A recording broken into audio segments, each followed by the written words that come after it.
اور اشعار بھی ہیں اسد الغاب تب اس کے اندر امت خاموش بیٹھی ہوئی دیکھ رہی تھی کہ بدلہ لیا جا رہا ہے، جبکہ یہ تو اصحاب رسول اکیلے تو حضرت علی نہیں تھے نا، غزوہ بدر میں 313 تھے، جناب حضرت عمر ہیں اور دیگر اصحاب ہیں، تو وہ سب دیکھ رہے ہیں اور ایک طرف بدلہ لیا جا رہا ہے۔ میں مطلب یہ آپ سے سوال پوچھنا چاہتا ہوں، هو الذی بعث فی الامین رسولا منھم یتلو علیہم آیاتہ ویزکیہم ویعلمہم الکتاب والحکمہ۔ رسول آئے، بعثت کا مقصد تزکیہ نفس تھا، وہ انجام دیا نا۔ ہم کہتے ہیں کیسے دشمن لوگ تھے جو دوست ہو گئے، ہم تعریفیں پڑھتے ہیں، ہم قصیدے گاتے ہیں کہ جی سارے دلوں کو صاف کر دیا آپ نے۔ پھر یہ دوبارہ سن 61 ہجری میں دل میلے، اتنے میلے کیسے ہو گئے کہ آل رسول کو ہی نیزے پہ بلند کر رہے ہیں، کلیجے چبا رہے ہیں، زخمی کر رہے ہیں، ٹکڑے ٹکڑے کر رہے ہیں، یہ کیسے ہو گیا؟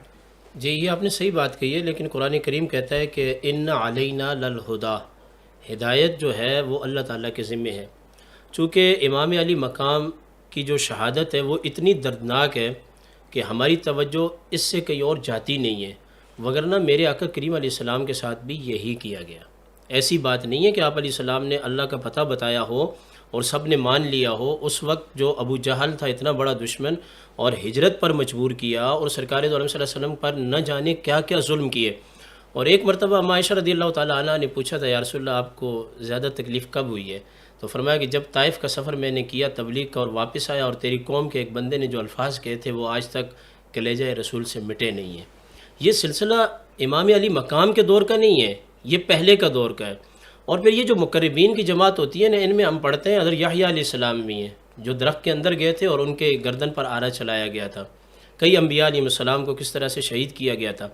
مگر یہ جو آپ کا سوال ہے نا کہ اصحاب رسول اس وقت تھے تو ایسا کیوں نہیں ہوا، یہ بالکل آپ کا سوال بجا ہے۔ یہ سوال اٹھتا ہے کہ حضرت عثمان 40 دن تک معصور رہے، لیکن مدینہ کے اندر ہونا چاہیے تھا نا، نہیں ہوا۔ حضرت علی نے اپنے فرزندان کو کھڑا کیا، نہیں یہاں تو کوئی بھیج نہیں رہا اپنے بچے کربلا کی تائید کے لیے۔ اگر یہاں بھیجنے کی آپ بات کر رہے ہیں تو مکہ المکرمہ سے امام علی مقام جب جا رہے تھے تو عبداللہ ابن عمر رضی اللہ تعالیٰ عنہ ہاتھ جوڑ کے عرض کر رہے تھے، اور عبداللہ ابن عباس بھی ہاتھ جوڑ کے عرض کر رہے تھے کہ آپ نہ جائیں، وہاں آپ کے ساتھ شر ہوگا۔ محمد ابن حنفیہ بھی ہاتھ جوڑ کے عرض، لیکن امام علی مقام کے سامنے وہ جو خطوط تھے نا کوفہ والوں کے کہ یہ دین مٹ گیا، یہ ہو گیا، ہائے برباد ہو گئے، تباہ ہو گئے، امام علی مقام نے یہ سوچا کہ اگر آج میں کوفہ نہیں جاتا ہوں اور دین کے اندر کوئی مسئلہ ہوتا ہے تو کل قیامت کے دن میں اپنے نانا جی کو اور اللہ کو کیا جواب دوں گا۔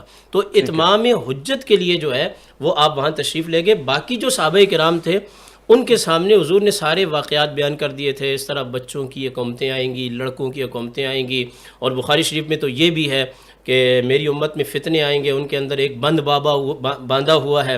حضرت حذیفہ نے پوچھا، حضرت عمر نے حضرت حذیفہ سے پوچھا، پھر انہوں نے کہا وہ باب آپ توڑا جائے گا یا شہید۔ تو حضرت عمر کی شہادت کے بعد یہ فتنوں کا ایک سلسلہ شروع ہوتا ہے، اور پھر کوفہ والوں نے بلایا، اور بلانے کے بعد جب انہوں نے بے وفائی کی تو پھر یزید نے بھی کوئی کسر نہیں چھوڑی، اور یزید جو ہے یہ ملوث نہیں بلکہ اس کا مرکزی کردار ہے واقعہ کربلا کا، مرکزی کردار ہے۔ بہت اچھا بات۔ اور تھوڑی دیر پہلے مفتی صاحب یزید کے حوالے سے بات کر رہے تھے کہ اگر وہ مسلمان نہ ہوتے تو اس طرح ان کو قتل کر دیا جاتا۔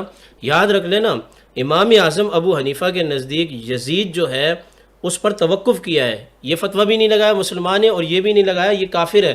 مگر میں اہل سنت کا ایک ادنا سا غلام ہو کر یہ بات آپ کو کہتا ہوں، میں امام احمد بن حنبل کو مانتا ہوں، انہوں نے یزید پر کفر کا فتویٰ لگایا ہے، جس کو نقل کیا ہے امام اہل سنت حضرت شیخ احمد رضا خان فاضل بریلوی نے۔